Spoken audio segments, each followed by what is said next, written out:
This podcast, The Good, the Bad and the Vagina, is brought to you by me, Tess Lovely, a retired midwife, birth keeper, mother and sovereign woman. The views shared are my own and those of my guests. If something doesn't resonate, release it. It's not meant to upset or offend. If you feel discomfort, please seek support for your own healing. If you don't like what you hear, don't listen. This space honours truth, freedom and expression, protected under the rights to free speech. Welcome to The Good, the Bad and the Vagina. Let's get started.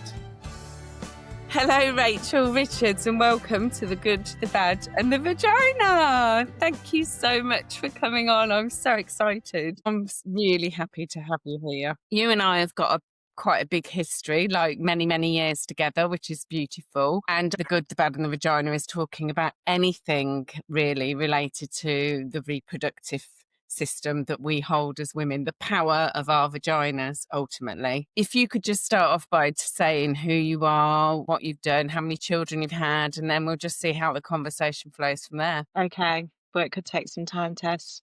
Okay, so I am Rachel Richards. I am 55 years old. I have 3 children, 2 grandchildren. I had my first child when I was 17, so still a babe in arms myself. I've worked as quite a few things actually, but my mainstay career was as a fashion buyer for 25 years, quite an exciting job. And then I recently taken a gap year and I went and retrained as a yoga instructor, and I help midlife women feel fucking amazing. Just so that they can look like you, because you look fucking amazing, as you always have done. Thank you, darling. You can give me more. Well, I could spoon it on, you know me. Yeah. So yeah, you that's it in a nutshell, really. Yeah, in a nutshell, but we'll delve a little bit deeper into that. So you had Nathaniel, he's your eldest, isn't he? How old is he now? He is 37. 37. You had him when you were 17. Yes, and had no idea what I was doing and no idea what was to come, to be honest with you. Obviously felt like it was a good idea at the time. It's your experience with Nathaniel that really made me chuckle. The 2 things. One was the tattoo that you had, and you were giving birth at 17 and your mum starts telling you off about having a tattoo. And the other thing was that you took your size 10 skirt in to go home and you couldn't even get it up past your thighs. No, I was so clueless to everything, just still a baby myself. And then after this birth, which was 2 days long, they handed me a baby. And I was like, what are you doing? Have you not seen what I've just been through? Why are you presenting me with a child? Take it away. I need to rest. Yeah, so I had no idea what was coming for me, really. Yeah, very young, far too young to be having children. And it was a hideous birth experience as well. What made it so hideous? Well, I'd been to mum and baby groups and I sort of knew how it'd go, but nobody had spoken to me particularly about any kind of birth plan or the birth full stop. And I'd gone 2 weeks over, and I'm just trying to think back now. They induced me. I went in and I was induced. Basically, time was ticking on, and they decided I ended up having an epidural because I couldn't deal with the pain anymore. And I had no real idea about my options there either. So yeah, I had an epidural, and I should have thought about this more before we come on this conversation, because I'm trying to recall it all now with my adult brain. And they were just about to take me down for a cesarean section, and I felt the need to push, and I ended up having a forceps delivery, which was really traumatic. I don't know, what was the technical word where they cut you, Tess? Episiotomy. Episiotomy. I had quite a big episiotomy. I mean, obviously, once you start taking a look at those forceps, that's a pretty scary thing. And the cord was wrapped around his neck twice, which I think was why we were having problems delivering. But I just went into the whole thing very unaware, I think, and unaware what was available to me and what I could do, to help myself. And it was traumatic. It was a Yeah. traumatic birth. And I think when you're 17 as well, you have something really big and dramatic and traumatic happen like that. I think we tend to bury it and not really bring it up. I think we kind of think, I don't want to have anything to do with that anymore. And when you get older, or you then go on to have more children, you have this reality check of maybe that wasn't quite right of how it was supposed to go. So fast forward to Ella's birth, which was Better.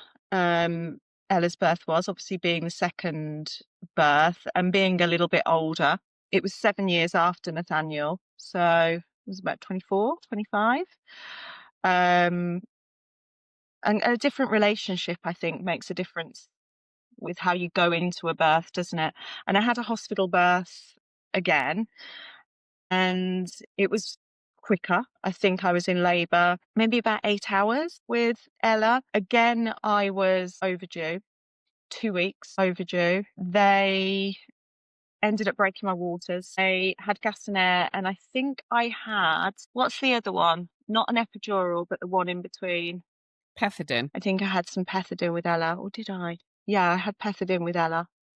Yeah, and no forceps. I was able to deliver and no cord around her neck. So that was okay. I was in hospital. My recovery was better. Obviously, I knew what was coming. I wasn't terrified out of my life. So, yeah, a lot smoother, and went home happier for sure. Yeah. And then Isabel. Well, that was the dream, wasn't it? Wasn't it? There's third baby, having had a better experience after the first.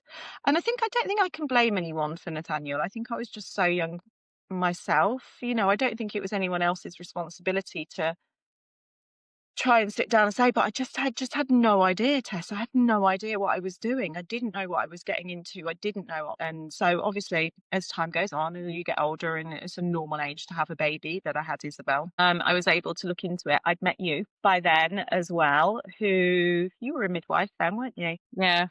I wasn't a midwife at Northampton, but I was a midwife at Milton Keynes, but I was a midwife. And so Yeah. I was able to go, let's have a home birth. Yeah, which we did, which was incredible. It was so different to the other two. And to be able to do that at home in the comfort of your own home, feeling secure and well supported. I had you there. I felt very, very safe with you. I had my midwife, because I had to have my own midwife there as well. Yeah. I mean, I can't remember how long the labour was. I started in light labour in the morning. I didn't really start, when you're in labour deep, don't you? When you have a little silent tea, I come down and go, oh, it's hurting now. But I think the whole thing maybe only lasted, maybe you can remember more, about 3 hours. Yeah, it wasn't very long. It wasn't long. No. I had a bath. We got me a bath. I had a little bit of gas and air, didn't I? No. But yeah, it's just a completely different experience. So fantastic. And at one point, like, the midwife, she couldn't quite get round to me, and she was like, can you move over? And then you just whispered to me, you don't have to move. And I was like, I don't want to move. And she was like, it's okay. So yeah, it was fantastic. And then to be able to have the birth at home, feeling so well supported, to sit there on your bed with your baby in your own house, not in a sterile hospital room. And then the kids came back from school and were able to come and sit on the bed and meet their sister. Nathaniel and Ella came back, and just to spend the night in your own bed. And yeah, it's completely different gravy. Yeah, it was so beautiful.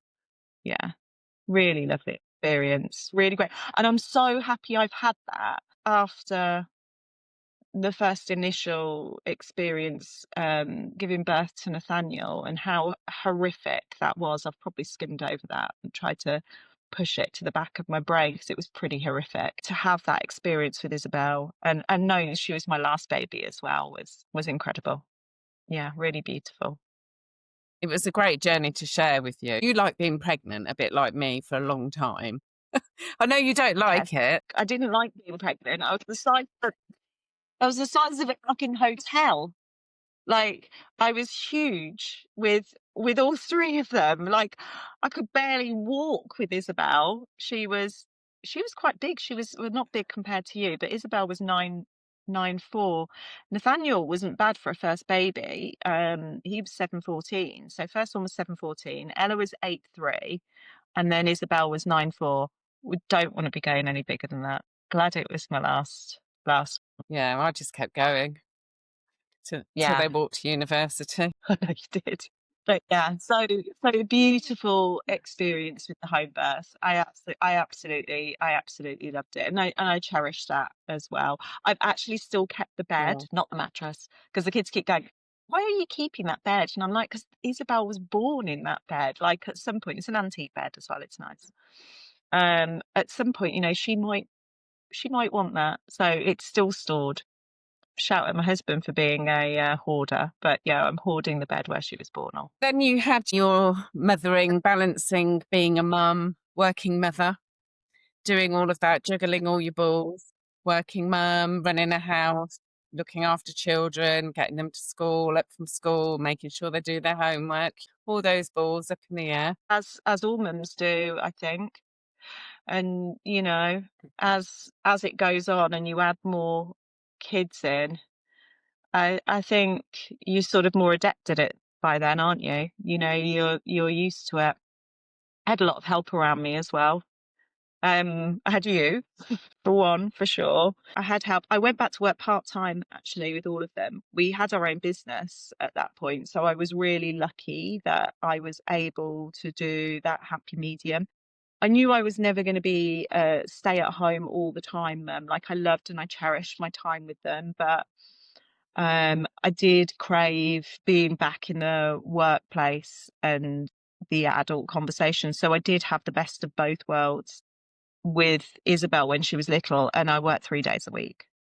And then I spent the other 4 days with her, which was great. We managed to do a nanny share with a friend of mine, Tara. So we had this amazing nanny, like Nanny McPhee, come in, and they were in very good hands. It was good. Apart from the time when she fed them pot noodles, but we'll brush over that. I think we had quite a village around us at that point, and like having a village, I think makes a huge difference. Yeah, to have women who are at a similar stage in life to you and are going through the same things, and yeah, you can share what you're going through. Also, as well, you still get your social life then, because you can hang out with your friends, the kids get to play. It wasn't just us that had a village, the children had a village as well. I think that, like, growing up with so many of the kids, even though they didn't have like multiple brothers and sisters, they kind of did extended with sort of holiday and all sorts with friends. So, yeah, really good formative years. Having a village for me it's something I really wish as a society we went back to, because I think we're quite fragmented as a society now.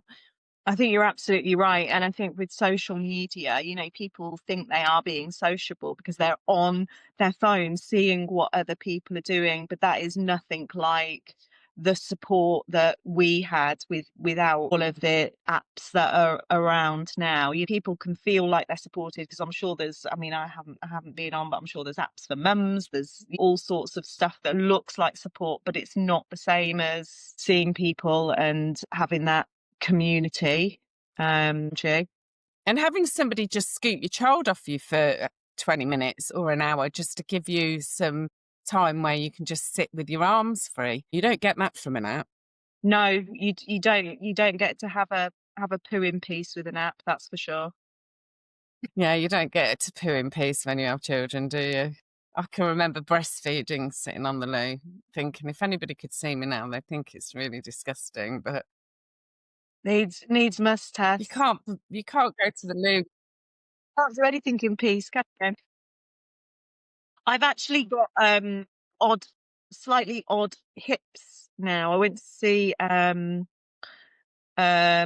about it. Can't remember. They are physiotherapist, and my hips are odd heights, and she thinks it's from carrying a child on one hip. They're just slightly out as well, permanently round. When women have had babies, because of the hormones from the pregnancy causes your muscles to soften, you get that misalignment, especially when you're having, like, you've got a toddler and you're pregnant again, because you've got that Yeah. toddler sat on your hip. I think we should receive 3 sessions from an osteopath free of charge, after having had a baby, just to realign our pelvises. Well, that test, and also as well for Kegels as well. You know, in France, they give them 3 sessions for Kegels, and it would help an awful lot of women when they get to our age. Now, I mean, I'm good because I'm a yoga instructor, so I practice Mula Bandha a lot, which is very similar to Kegels a lot.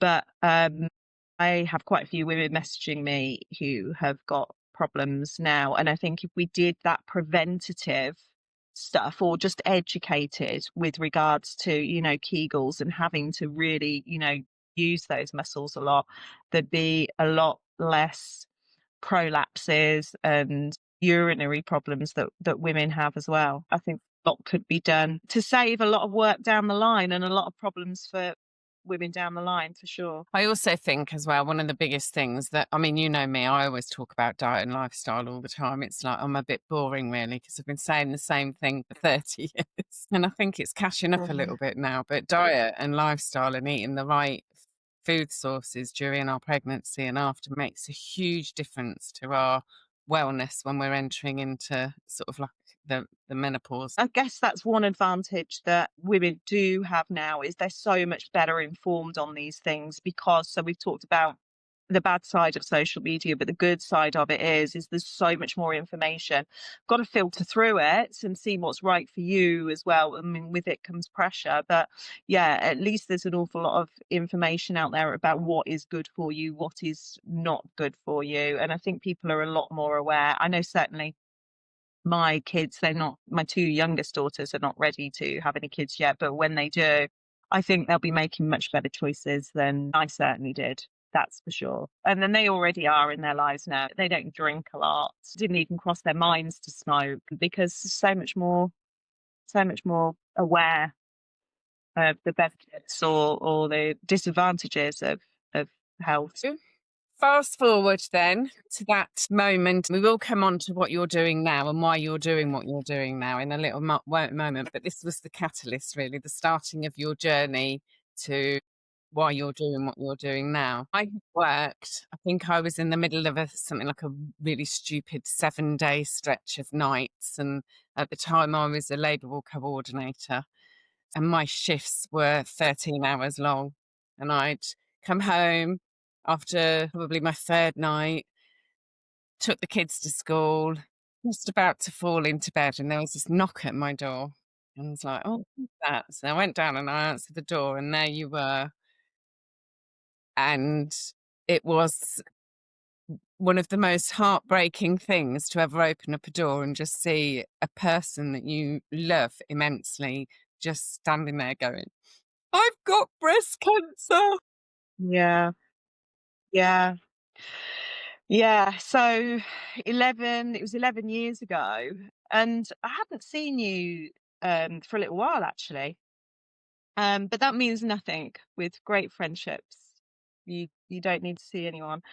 And actually, I hadn't been officially told at that point. I had gone to the breast clinic. To cut a long story short, I'd had fibrous breasts for some time, and they'd told me, look, your fibroids, go away. So when I got this last lump, I didn't do that much about it. I just thought, oh, I've got fibroids, shut up. You know, they'd sent me a letter from the hospital almost saying, you've got fibroids, leave us alone. I was like, oh, okay. But this one couldn't be ignored. It started to get bigger. It was actually protruding out my chest. And I thought, okay, I need to get something done about it. So I went to the doctors and I went, look, I know you've said I've got fibroids, but how do I know what's a fibroid and what's not? And he said, let's have a look.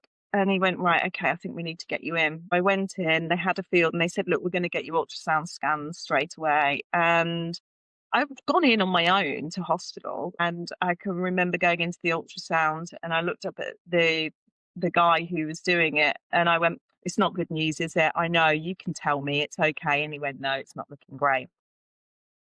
So at that point, I knew, because I'd gone in with so much confidence, Bernardo had gone, yeah, don't worry, you can tell me, it's fine. And he'd gone, yeah, basically. So off I went, and I've been left knowing that basically, yes, I had breast cancer. Came home, told Paul, and didn't really know what else to do. I was all over the place. They said, look, you need to come back next week. And I think in between time I'd come and seen you, and I said, I've got breast cancer, and went back the following week and waited quite a while to see, I guess, the surgeon at the time, Mr. Dawson.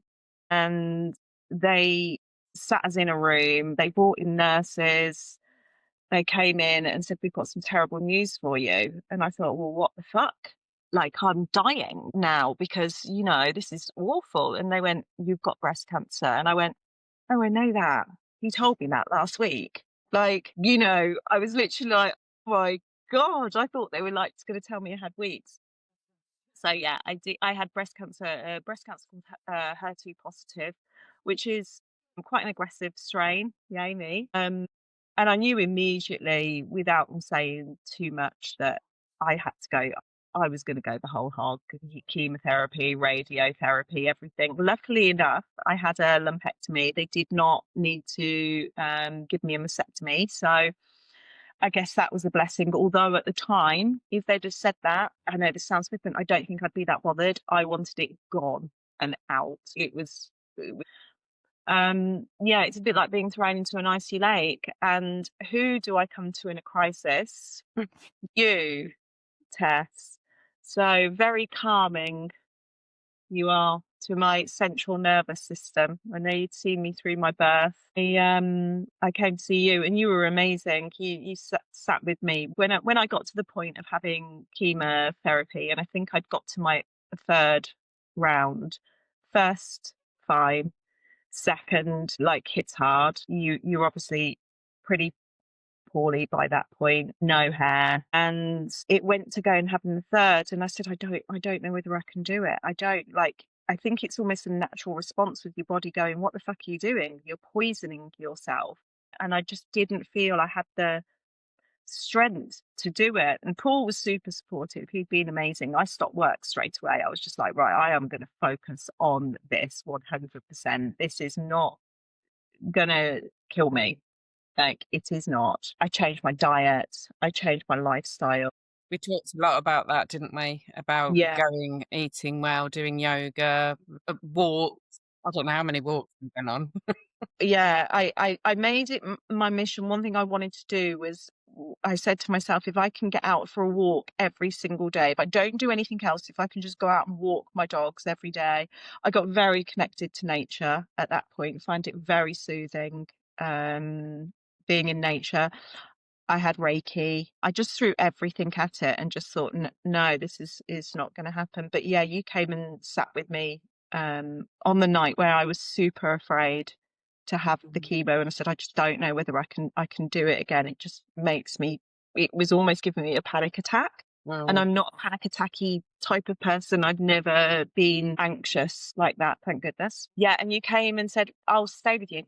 I'll come and stay with you. And you stayed the night, because I said, it's at night, it's when I'm afraid. And Paul had moved out of the bedroom. He'd got into another bedroom because he wanted me to be sleeping. And I was just scared to be on my own at night. I thought I was going to die. I was really, really, really afraid. Sorry. And yeah, you came and sat with me. Did he tell you off? I think you started eating your dinner, some soup at one point. I was like, what are you doing? That stinks. Put it away. You were like, oh, okay. I think you'd eaten. I was just like, I didn't mind, honestly. All I wanted was for you to feel safe, that you could sleep. Because I remember you saying to me, I feel like I'm going to fall asleep. I'm going to die in my sleep. And I said, well, I'll come and watch you sleep. It's not a problem. I'll stay awake all night and watch you sleep. And then you can sleep knowing that you're going to be fine. Yeah. And you did. And you Mm. know that it was incredible, Tess. And once I'd got over that third hurdle, because you have six, or the chemotherapy I was having, you had 6 rounds. You're then on countdown. So you've done that third, you know, and you're on your way down there. You go, right, okay, I can do the fourth, and then I've only got 2 more, and you know, it sort of lifted you up. So that fear, you got rid of that fear for me. Tough times. Tough times, and it keeps your nervous system in fight or flight. It really does. Mm.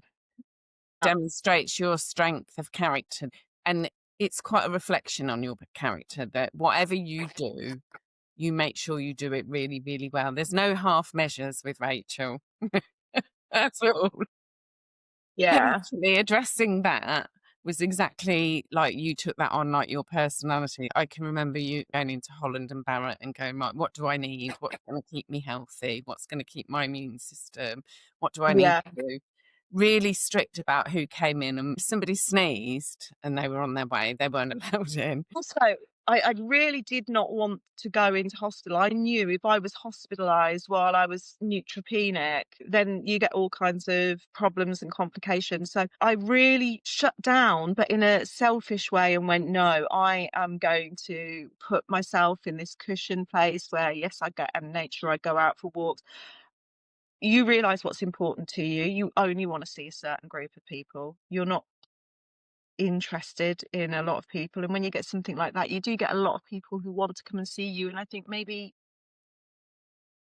to make them feel a bit better. Yeah, so I protected myself. As I say, I stopped work straight away, and I made it my full-time job to Mm. get better. And after that, that's when I started yoga, because I had always considered myself a very strong person. And when you have cancer, it makes you feel very vulnerable and very weak. You are stripped away of everything. It's not just your hair, it's all kinds of side effects. You're not invincible, you know, and that realization is quite big. So once I'd got over treatment, I wanted to build myself up and build up my strength again. And I thought yoga would be a good way to do that. So I started my yoga practice just very gently at first. I can remember doing it for the first time. I got a DVD. I think it was actually, I think it might have been a video. That's a video. And my father-in-law was sitting there, and I was doing it in the lounge, going through it. And he went, "You don't look like her, babe." And I thought, no, I bloody don't, because I've only done it twice. Of course I don't look like her, but I do now. I think I gave you a video. I think because I'd had a yoga for beginners, and I think Right. I said, It was yoga. It was a yoga for beginners, yeah. And I did it religiously for quite a while. And I wanted to build up this upper body strength again, and just get myself stronger, but in a gentle way. I mean, I can remember probably about 2 weeks after finishing chemotherapy, because I also ran a lot as well, not during chemotherapy, thinking, oh, well, I'll go out for a run. Well, what a dick. You know, about 2 yards up the road, and I was like dying. It's like, what a complete dick. Okay, this is going to take some time to rebuild. But rebuild I did. you did, absolutely. And with knobs on as well, I have to say. Yeah. So, and then that yoga journey just unfolded. I can remember coming around your house, and you completely transformed your basement, which was games room, into this yoga sanctuary. And I was like, only Rachel can do that. But all this stuff's got to go out. There's pool tables out. Yeah, and we're just zen now. I threw myself into it, and continued with it for, well, 11 years off and on, but it wasn't until we sold our business last year, and I had a gap year, and everyone had said, oh, you're going to go and train and be a yoga instructor, aren't you? And I said no, because I thought, oh, everyone thinks I'm going to do that. I might not. But then I thought about it for quite some time and thought, yeah, do you know what? I want to go and do it. And it's the best thing I've ever done. It's the best thing I've ever done. And for now, sort of my focus is on, for a couple of reasons, I'm super passionate about women our age. That sort of 45, 50, year-old woman, I want to make them super strong and super confident. When I worked in fashion, I worked on the shop floor a lot, and I had so many women come through my door who didn't recognize themselves, and they were beside themselves. They were crying, they were hot flushing, they'd put on all of this weight, and it was all the menopause. For me, after having chemotherapy, I was obviously medically in menopause, but nobody speaks to you about it. Not one doctor mentioned it in the medical industry. No one. It's just not mentioned at all. And yet it happens to all women who are going through chemotherapy.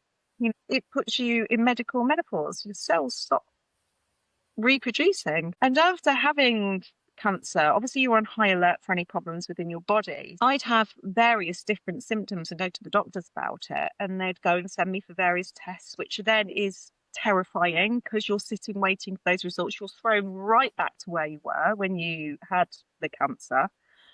And nobody thinks about that either.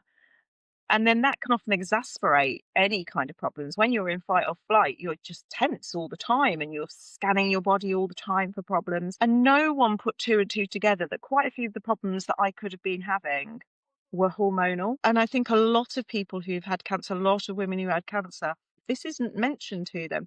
So for me, I want to highlight that for anyone who's had cancer and just go, it's okay. Potentially it could be your hormones that are causing these problems. I mean, I had various problems with my teeth and all sorts. I ended up having a bit of my jaw cut away because they thought the cancer was back there and it wasn't. And yeah, I think it just could have cut out a lot of problems that I had I have been more aware about this medical menopause, how the menopause affects you.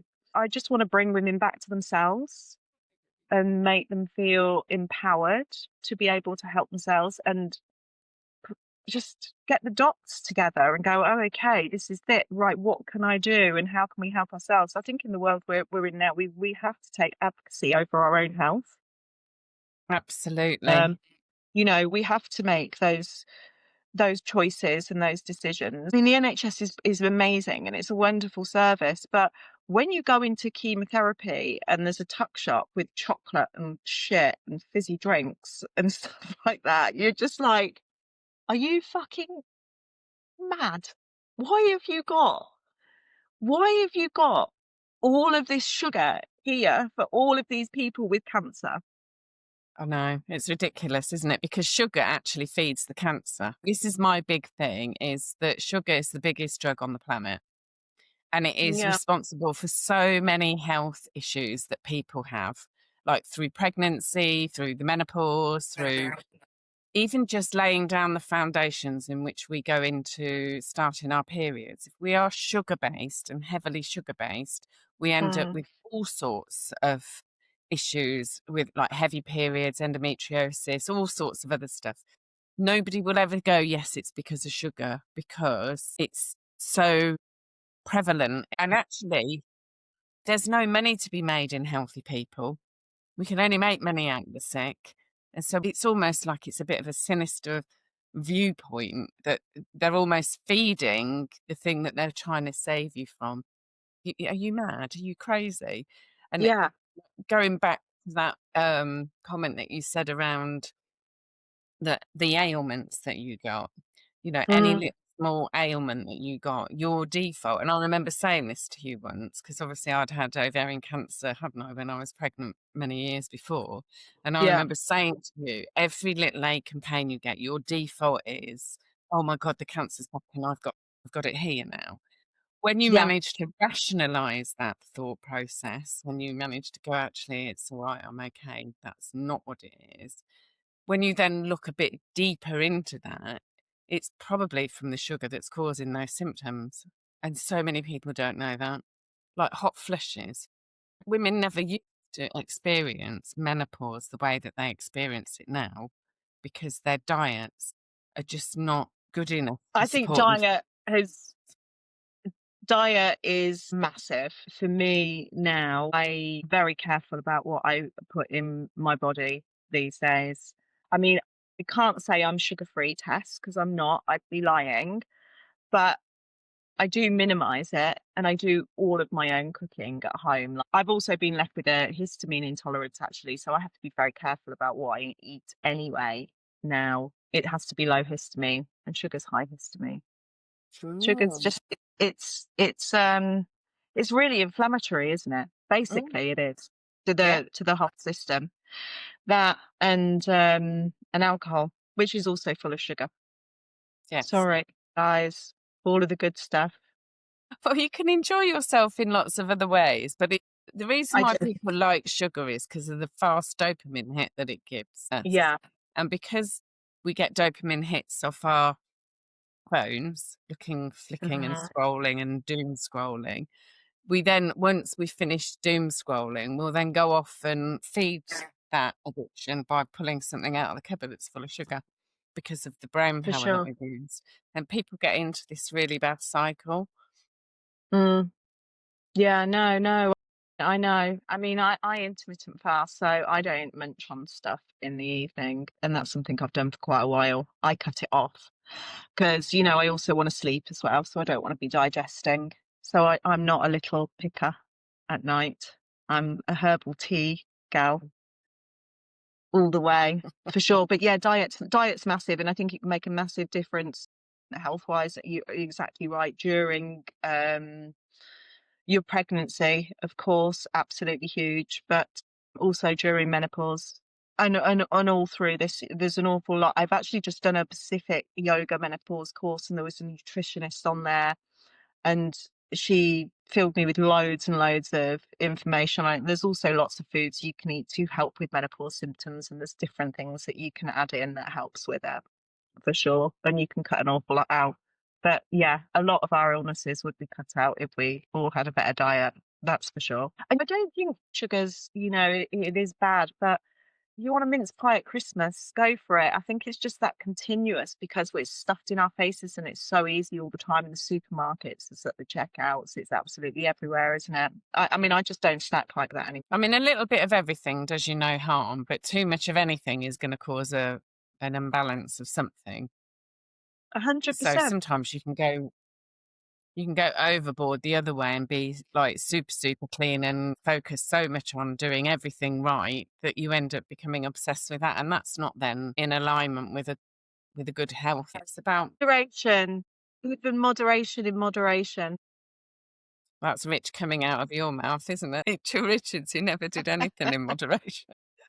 You're the only person I know that goes to chemotherapy and would go and get her own PICC line in because she doesn't want to have whatever line they've given.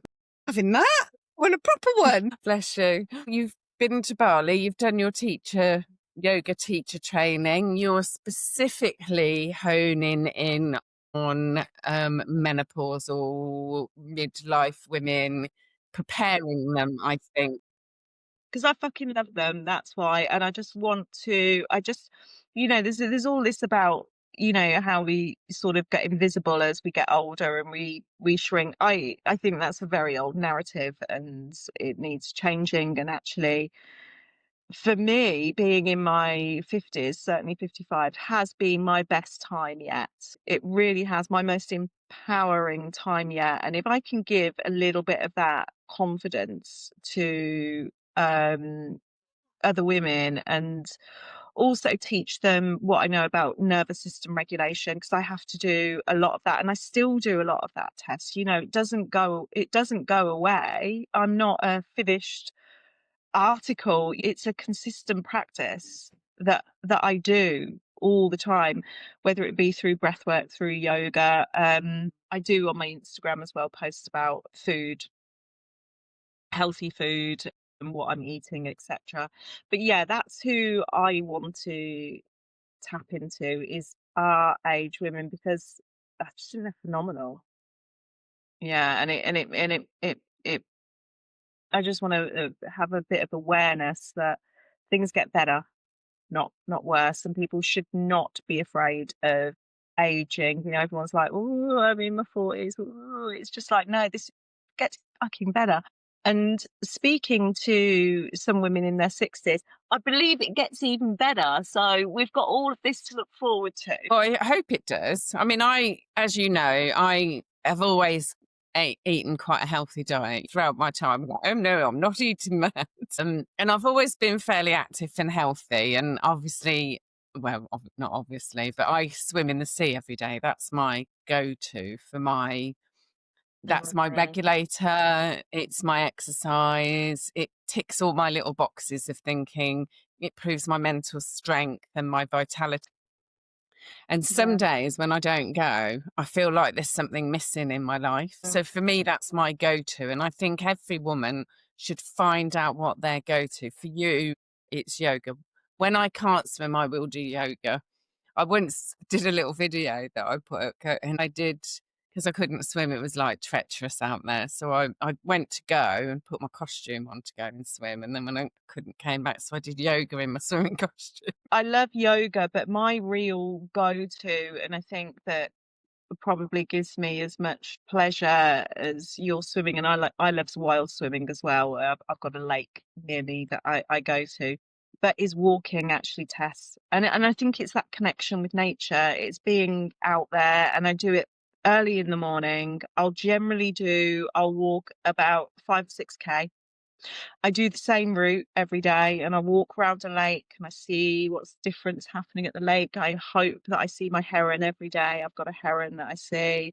Have a look. I've got a tree that I will go up to and give a little pat and stand there. But that's my version, I think, of your swimming. Yes, I love yoga and I do yoga pretty much every day. But that nature connection is huge.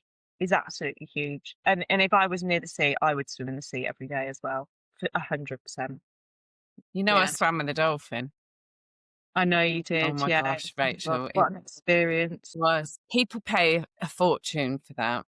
And I Yeah. was just swimming along, minding my own business, doing my own little thing that I do when I swim, put the world to rights in my little meditative state. And then suddenly there was this splash in front of me, and I was like, I've just swam really close to a dolphin. And then the next thing I know, it's like under my legs, it's nudging me. One point, it was like here. I held its fin, and we had a little You're not swim together frightened. on. Were you scared? No, no, You no, knew straight no. away it was a I was dolphin. out quite a way out. As soon as I'd seen it jumped in front of me and then swam off, obviously I saw it swimming off. So I knew it was a dolphin. So then I looked to see where the pod of dolphins were. I've swam a few times near a pod of dolphins. This one just wanted to interact. When it nudged me, my initial thing was that doing that on purpose? It took me a little while to sort of ascertain what was going on. But then when I realised it was just wanting to interact with me and play, I did start swimming back into the shore because it was massive. It's like a big sea creature, and I thought if it decides that it doesn't like me, it will win. Yeah. I'm not going to win an argument with this one. I always, when I'm doing any wild swimming, I wear the little shoes because I don't like the idea of something touching my feet. So I don't know whether I'd be like initially freaked out until I knew it was a dolphin. I mean, it's the dream, isn't it, to swim with a dolphin? But yeah, I think I'd be like at first, Yeah. and hopefully I wouldn't scare it off with my fear. Somebody videoed it, and all you can hear is me laughing and going, "Oh, hello, are you my friend?" And I live that moment over and over again. I would say it was not on par with giving birth to my children, but it's up there in that top things of experiences. I mean, and there were other people swimming in the sea, but it just seemed to take quite a shine for me. I did have a dolphin swimming costume on as well. That was my 2025 memory of a lifetime. I really enjoyed. So where are you now then, Rachel? I think what I'm going to do, Tess, is I'm carrying on doing what I'm doing. I'm trying to build up online with regards to my sort of midlife women. I teach yoga classes in Northampton, and I'm going to continue doing that. I hope to get them online soon. And my classes tend to be a mixture of strength-based work, so they can be quite spicy. But I like to do the most amazing relaxation at the end. So people feel like they've had a workout, but they feel like they're floating out. My aim is to make people feel great. That's all I want to do. I used to make people look great by dressing them.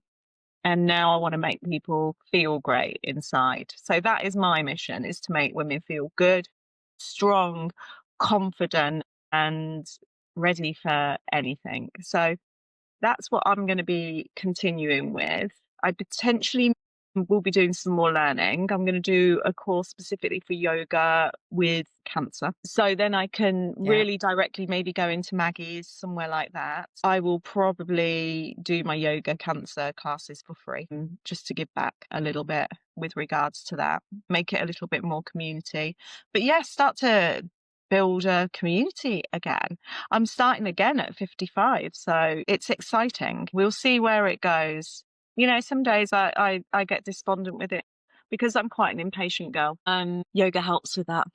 But yeah, I carry on, one foot in front of the other. Yeah, I've done a spritzer for your yoga menopausal women. I'll send it to you for you to try it out. And if you think you like it, I thought that you could just have a couple and then decide which one. When women are doing things, you could go and offer them a spray and then see if it's something that they would like. Cool down. I could give them at the end of the practice after Savasana, or just before maybe they go into Savasana, I could give them a little spritz. But if you also then take a fan and you waft that fan, you're not soaking someone with it, but you're giving them the refreshment of it. But it's very light and gentle if you fan it afterwards. So spray and a little fan. So then they're getting the whole beautiful aroma of it, and it's cooling, but you're not just going and squirting someone in the face. And then, yeah, if they like them, maybe it's something, ooh, maybe we could go to business together, Tess. Maybe it's something we could sell to them afterwards if they like it.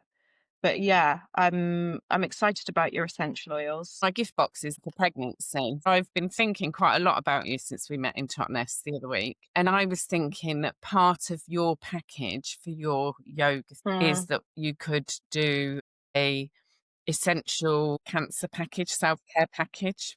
Yeah, that would be great. Post-cancer. Hello.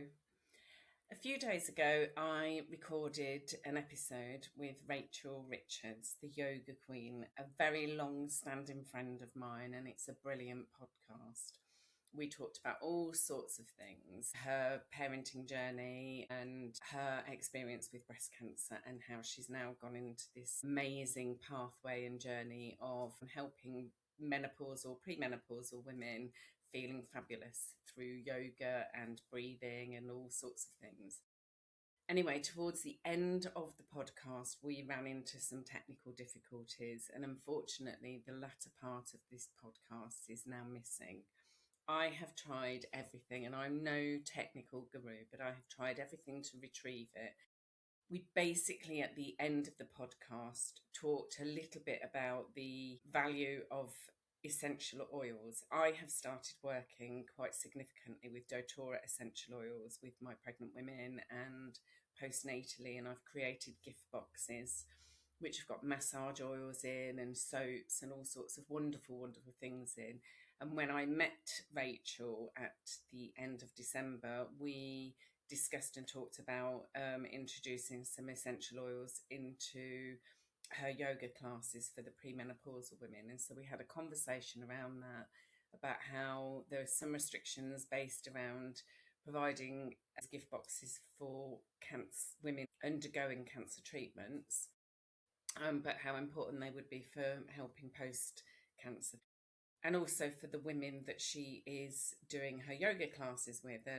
So I've developed a spritz for her yoga class that she can go around spritzing women. It's a fabulous spritzer. But that was the ending of the podcast. We said our lovely, beautiful goodbyes. She is eternally thankful and grateful for all of you listeners that listened in. She is a wonderful, amazing, energetic human being. And if you are listening to this and you want to get into yoga, Ray is your person, Rachel Richards with a Z on Instagram.